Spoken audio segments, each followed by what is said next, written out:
Hello, I'm Adrian and I'm here at the Centre for Computing History, where we've had a few nice things in during the last few days. First being, this lovely ZX80. It's got all its pins intact, holding the case together. It's got a good stable picture, we tried it on earlier. The lady who'd owned it's just been used for a few years and then put in her attic. Must have been stored really well because it has not yellowed at all, as you can see. We've got a tiny little bit round the pins, that's fairly normal. But we've got no cracks in the corners. That's what the value decreases on these things. Corners are nice and stable. We have got a chip out here that's got some kind of repair on it. We might have to have a little look at that. But just a very, very nice thing to get in. And yes, the ZX80, as we all know, our little favourite little machine that it can't think and display at the same time. So when you press a key, it blinks on the screen, which only endears it to me more, really. And really a product of its time with this nice swazzy orange logo there. So, talking of other Sinclair-related matters, we've also had in a ZX Spectrum. Yeah, it's an issue 4 Spectrum, not particularly rare or valuable, but this one is one of the ones that's assembled in Portugal. So, and apparently that's where it came back from, because it's all right having these objects come into the museum, but it's when you've got a nice bit of history goes with them. So this one belonged to a family of airline pilots, and they would go around the world and bring various things back with them, and this is one of the things that came back from Portugal. For all you people who like serial numbers, here we have in red 139-370-983. What that means, I'm not entirely sure. So we don't have one that's assembled in Portugal, so this will actually go into the collection. And when we go into the collection, we will describe the item. So we've got a nice clean plate here, not many scratches on it. We'll have to report, though, that it is missing one of its feet. So people go, well, why don't you just pull one off another Spectrum and put it on here? Oh, it's part of its history that it's lost its foot somewhere along the line. So who are we to argue with that? Now, along with our Spectrum, we got in this giant box of software. So there's a few nice little titles that we don't have. One of them being Flash Gordon. Who now has got the Queen song in their head? I have. And yes, the game does loosely resemble the interesting sci-fi film from about 1982. Now, I was particularly interested in this because I didn't actually realise that Flash Gordon had come out on the Spectrum. I thought it was one of these that was like MSX and Commodore 64 only. I've never seen the Spectrum version. So this will be new to us. We don't have this. We'll record it very carefully, so we scan the cover. And then we'll enter some information, a description of the game. Find out who wrote it from one of the useful websites, probably Spectrum Computing. Put the authors in there, and then we'll be interested in the conditions. So we'll be looking at, are there any particular creases in the inlay? Not really, there's a little mark on this corner. We'll have to say that it's got its price sticker stuck over the barcode. We can actually scan the barcode into our system so we can find it instantly next time. The cassette's all very nice and clean, lovely. And the case has got a few scuffs on it, so we'll record that as well. And then it will go off into the collection. And if we ever get a Flash Gordon in the future, we'll be able to tell by the description we've entered on our website whether we need to replace this version or not. It'll have to be extremely mint to do better than this. But there are lots of other games in there. So we've got The Incredible Shrinking Fireman. This was a favourite of mine back in the day, partly written by David Jones, or he helped the authors out with it. And as it says, it's a little game about a little shrunken fireman. And we've already got this in the collection. And we've got a description that basically says there is a crack on the front cover, on the plastic case. So we'll be looking to go into the software box it's in, and we will remove that one and probably put this one in its place.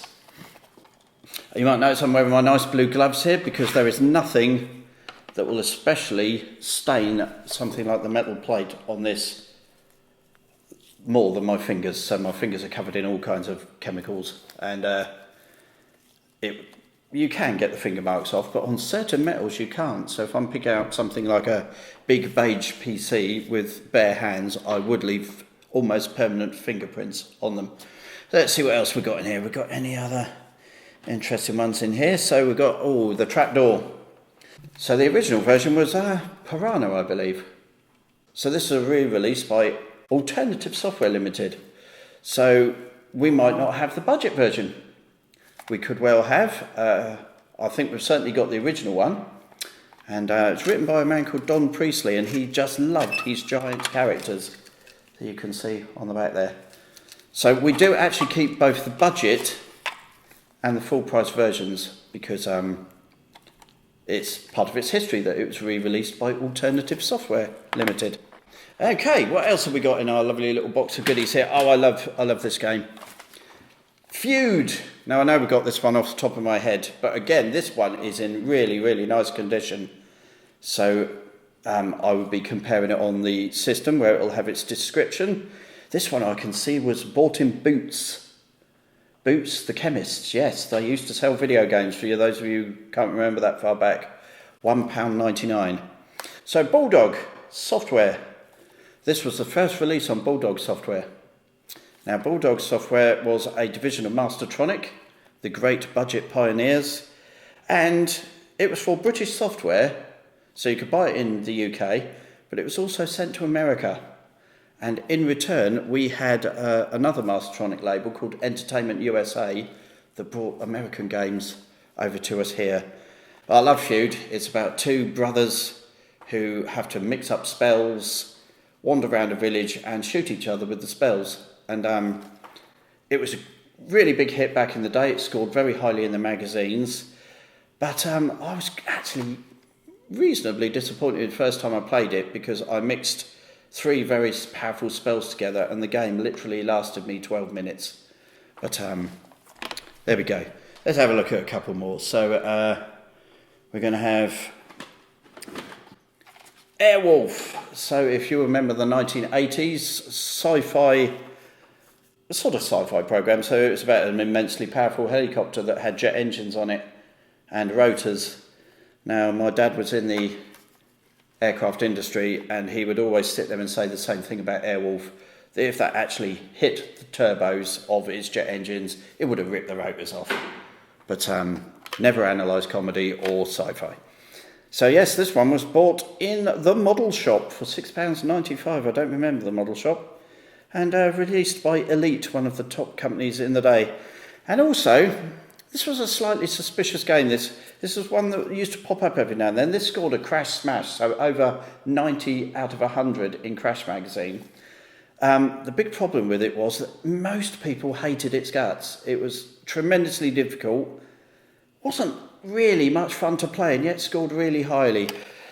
So, what else have we got in here? We've got another famous company of the time, so Codemasters. KGB Super Spy. They were always releasing games with simulator in the title, Codemasters as well. So ATV Simulator, we had Grand Prix Simulator. They were a good company. They're still going now. Someone bought them out recently, didn't they? Who bought them out recently? Somebody. Electronic Arts bought them out recently. They've been around for a very, very long time and very fondly remembered by me and others as well. And then I know we got this as well, but let's have a look at Jet Set Willy. So, sequel to Manic Miner. One thing we always have to check with this game, if we're going to pass it on, because we've got an extremely good copy of this, we have to make sure that there is something present in the box. And here it is. So this is its code sheet. You would get 4 colours come up on your screen after you load it, and you would have to match to this little graph here, and if you got it wrong, the game would wipe from your system. So we're always very grateful to receive donations here at the museum. It's very, very generous of people to A, give up their time usually to bring them to us, and secondly, to hand them over to us. So that's just a little bit of a look at some of the work that goes on when we get a donation in. It's not just a simple thing as, oh, we've got that, let's pass that on or whatever. We do actually we do check the condition to make sure we've got the best possible version we have. So, thank you for watching and goodbye.